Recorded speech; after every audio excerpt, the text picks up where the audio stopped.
We're back. Look at how big H.W. Bush's hand is. It's not really, it's perspective. So here's the question. If Bush was so successful and so popular, really, then how come in 1992 he lost? What happened? Why did it all fall apart? The easiest answer is that he was actually too successful. And let me explain what I mean by this. From 1989 to 1992, as the Soviet Union's falling apart, as Germany's being reunified, as the Gulf Operation Desert Storm's happening, honestly, America's focus is on foreign policy. George H.W. Bush's focus on foreign policy. Now, he used to be the CIA director.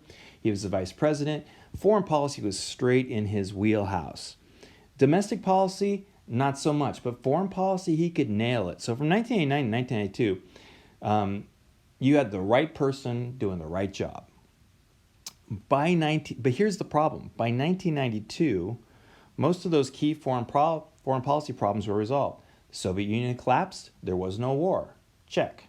Germany had reunified. No war. Check. Operation Desert Storm. Over. Check. UN's taken over now. Check. Look around the world. What does the United States need to do?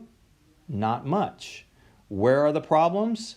They're domestic. They're not foreign policy problems. So all these successes that he really did nail created a situation where you don't need a guy who's good at nailing foreign policy decisions anymore. And the public now turns to domestic issues.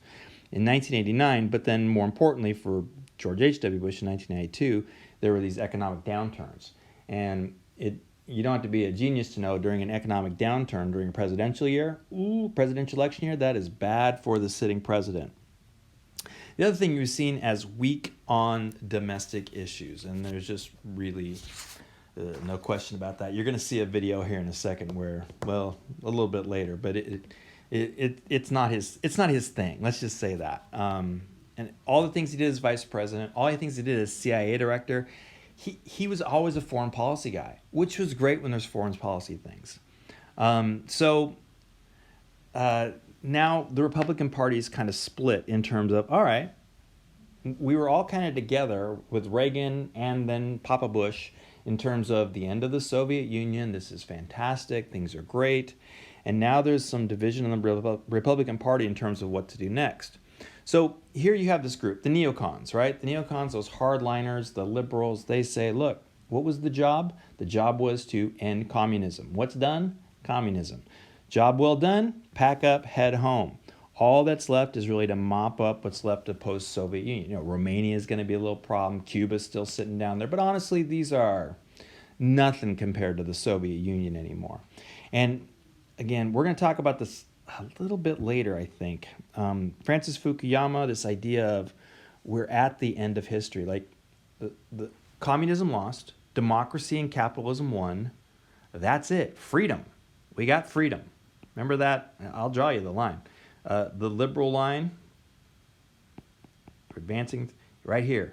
That is the end of history, where there is freedom. And that freedom comes in the form of political freedom, democracy, and economic freedom, capitalism. U.S. won, democracy, capitalism won. We're done. Let's just clean up the mess. We'll talk about that more a little bit later.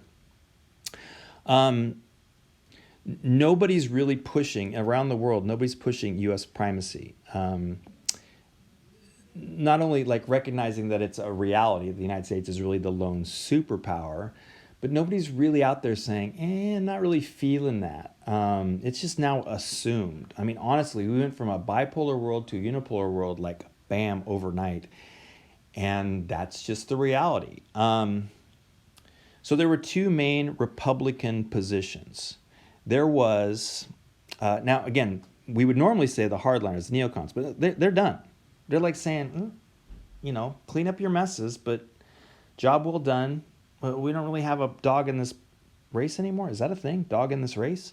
So here's the two positions. They're both defensive realist positions. You have neo-isolationism. Pat Buchanan right here.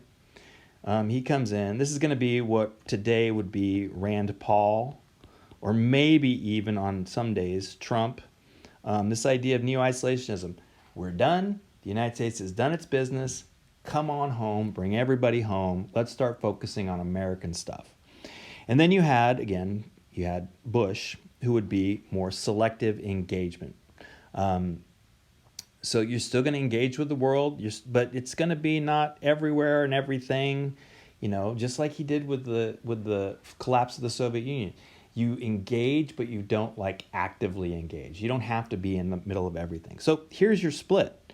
Your split is between those two things. And when it came to 1992, Pat Buchanan is going to challenge Bush in the election, a sitting president, and he's going to do actually pretty well. So by the time Bush gets through the primary, he's not looking as strong anymore. One more, I forgot this idea here. What did the Democrats offer? This idea of cooperative security or liberal internationalism.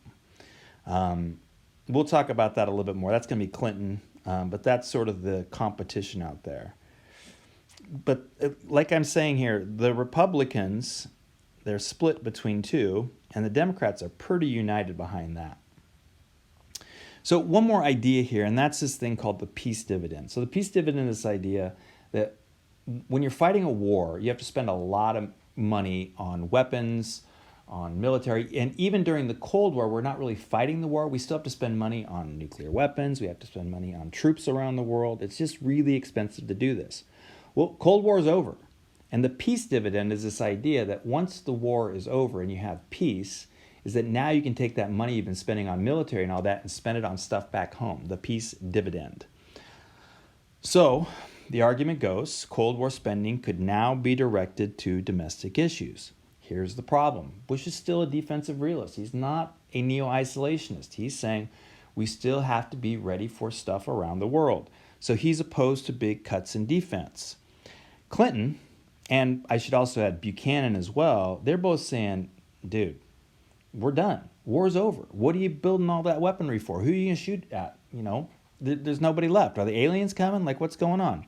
So it's domestic issues turn for some energy and money. That's going to be Clinton's big spiel. And if you are just the average American citizen, you've been looking around the world for the last few years, and Cold War's over, there's a lot of truth to that who cares? I just don't need those weapons anymore. We have weapons. We don't need more weapons.